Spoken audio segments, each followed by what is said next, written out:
আমরা আপনাদের সামনে উপস্থিত হয়েছি আমাদের গত 24 ঘন্টায় আমাদের বেশ কিছু গুরুত্বপূর্ণ কার্যক্রম নিয়ে। আপনারা ইতিমধ্যেই অবগত আছেন যে ঢাকার কেরানীগঞ্জে একটা ফ্যাক্টরিতে, এই ফ্যাক্টরিটা মূলত পরিচালনা করেন চীনা নাগরিকগণ। সেই ফ্যাক্টরিতে একদল ডাকাত ঢুকে একজন চীনা নাগরিককে গুরুতর জখম করে এবং কিছু মূল্যবান সামগ্রী নিয়ে যায়। এটা একটা ঘটনা। আরেকটা ঘটনা হলো রাজধানীর কদমতলীতে আমাদের একটা বিশেষ অভিযান পরিচালনার সময় দুইটা অস্ত্র সহ দুইজন সশস্ত্র সন্ত্রাসীকে আমরা গ্রেপ্তার করি। যেহেতু আমি ডিটেইলিং এ যাচ্ছি, আপনারা জানেন যে র্যাপিড অ্যাকশন ব্যাটালিয়ন ডাকাতি, চাঁদাবাজি, হত্যা, ছিনতাই, অপহরণ ও প্রতারণা সহ বিভিন্ন অপরাধে জড়িত ব্যক্তিদের গ্রেপ্তার করে সাধারণ জনগণের আস্থা অর্জন করতে সক্ষম করেছে। তাছাড়া বিপুল পরিমাণ অবৈধ অস্ত্র, গোলাবারুদ ও মাদক উদ্ধার করে র্যাব দেশের আইন শৃঙ্খলা রক্ষায় প্রশংসনীয় অবদান রাখছে। তাই ধারাবাহিকতায় আমরা আমাদের কর্মকাণ্ড পরিচালনা করছি। গত 14 তারিখ একদল ডাকাত 15 থেকে 20 জন হবে, তারা ইয়াংজি জিয়াং প্রকল্পের মেইন গেটে চলে আসে সন্ধ্যে 7:10 দিকে। মূলত সন্ধ্যে 7টা এবং সকাল 7টা হলো এই ফ্যাক্টরির যে শ্রমিকরা আছে, শ্রমিকদের শিফটিং টাইম। এই সময় মূলত তাদের যে মেইন গেটটা থাকে সেটা বলা যেতে পারে ওপেন থাকে, কেচি গেট যেটা সেটা ওপেন থাকে, অন্যান্য সময় কিন্তু তালা বন্ধ থাকে। ঠিক 7:10 সময় 15-20 জনের ডাকাত দল তারা মেইন গেটে আসে। মেইন গেটে এসে মেইন গেটের যে দরজা, সেই দরজার ছিটকিনিটা বাইরে থেকে কিন্তু হাত দিয়ে কিন্তু খোলা যায়। ভিতর থেকে ছিটকিনি লাগানো ছিল, তারা ছিটকিনি খুলে ভিতরে প্রবেশ করে ওইখানে 2 জন গার্ড ছিল। প্রথমে গার্ড রুমে এই 2 জন গার্ডকে বেঁধে ফেলে। বেঁধে তারা বাম পাশে তাদের যে অফিসিয়াল বিল্ডিং আছে, দোতলা বিল্ডিং, সেই বিল্ডিং এ তারা যায়। ডাকাতরা ওখানে গিয়ে নিচতলা একজন চাইনিজ নাগরিক ছিলেন, তাকে অস্ত্রের মুখে জিম্মি করে। আর এই ঘটনার সময় ডাকাতরা আমরা যেটা দেখেছি, আমরা আমাদের প্রাথমিক তদন্তে আমরা যেটা দেখেছি যে বিভিন্ন দলে ভাগ হয়। একটা দল মেইন গেটের বাইরে থাকে, আর একটা দল থাকে আপনার মেইন গেটের ভিতরে, যারা এই গার্ডদের নিয়ন্ত্রণ করছিল। আর একটা দল গ্রাউন্ড ফ্লোরে যে চাইনিজ নাগরিক ছিল তাকে জিম্মি করে রাখে। আর একটা দল উপরে চলে যায়, দোতলায় চলে যায় এবং বিভিন্ন জায়গায় মালামাল, টাকা পয়সা সেগুলো লুণ্ঠন করতে থাকে। এরই মধ্যে আমরা দেখেছি যে তারা ওই ভবনের ভিতরে যে সিসি ক্যামেরা ছিল, একসময় তারা সিসি ক্যামেরাগুলো ভেঙে ফেলে যাতে সিসি ক্যামেরা যাতে রেকর্ডিং না হতে পারে। এদিকে যখন তারা বিভিন্ন মালামাল লুণ্ঠন করতে থাকে, তখন একজন চাইনিজ নাগরিক সে বাধা প্রদান করে।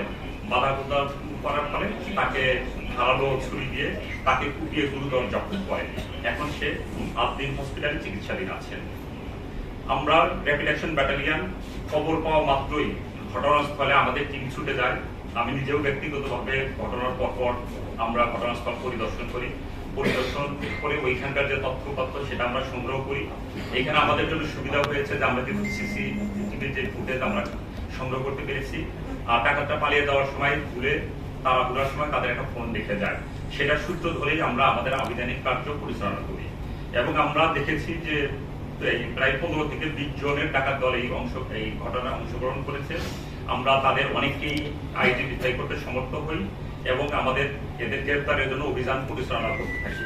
তাদের শেষ পর্যন্ত আমরা 5 জনকে গ্রেপ্তার করি, 5 জন ডাকাতকে, এবং থানা পুলিশ 1 জনকে গ্রেপ্তার করে।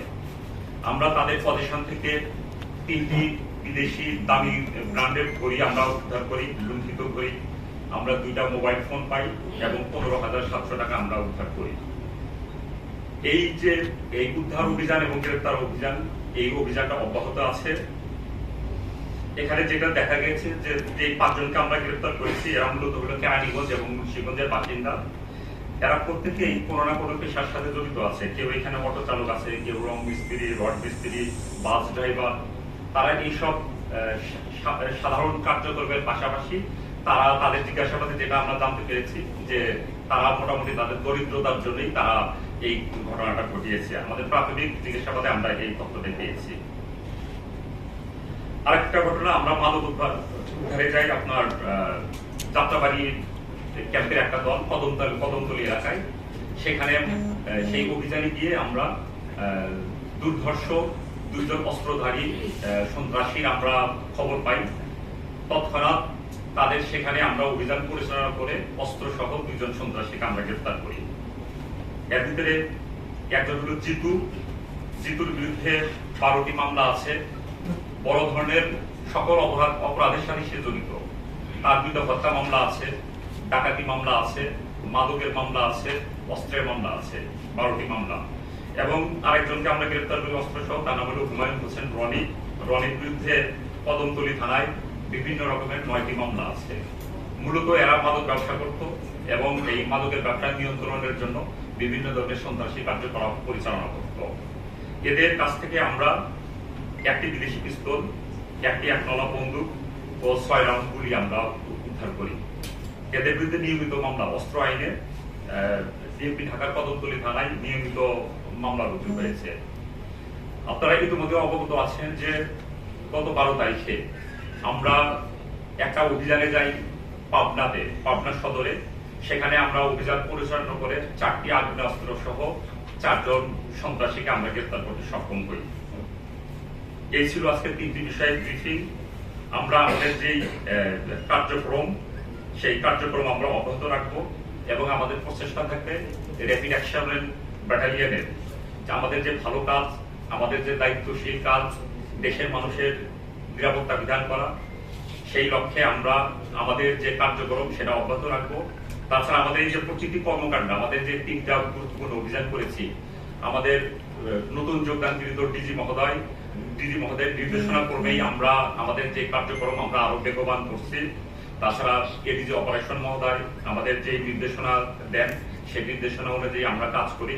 এবং আপনারা দেখেছেন যে র্যাপিড অ্যাকশন ব্যাটালিয়ন কিন্তু আগের যে কোনো সময়ের চেয়ে আমাদের কার্যক্রম কিন্তু অনেক বেশি বেগবান এবং অনেক বেশি দায়িত্বশীল। বিশেষ করে 5 আগস্টের পরবর্তী সময় থেকে আমাদের যেই কার্যক্রম, সেই কার্যক্রম শুধুমাত্র জনগণের প্রাণ এবং মালের নিরাপত্তার জন্যই আমাদের। এবং আমাদের এই কার্যক্রমের ভিতরে মানে কোনো প্রকার আমাদের যে দায়িত্বহীনতার কোনো প্রকার লেশমাত্র আপনারা পাবেন না। আমরা পূর্ণ দায়িত্বশীলতার সাথে আমাদের যে পেশাদারিত্বের সাথে আমরা আমাদের দায়িত্ব পালন করছি। সকলের ধন্যবাদ।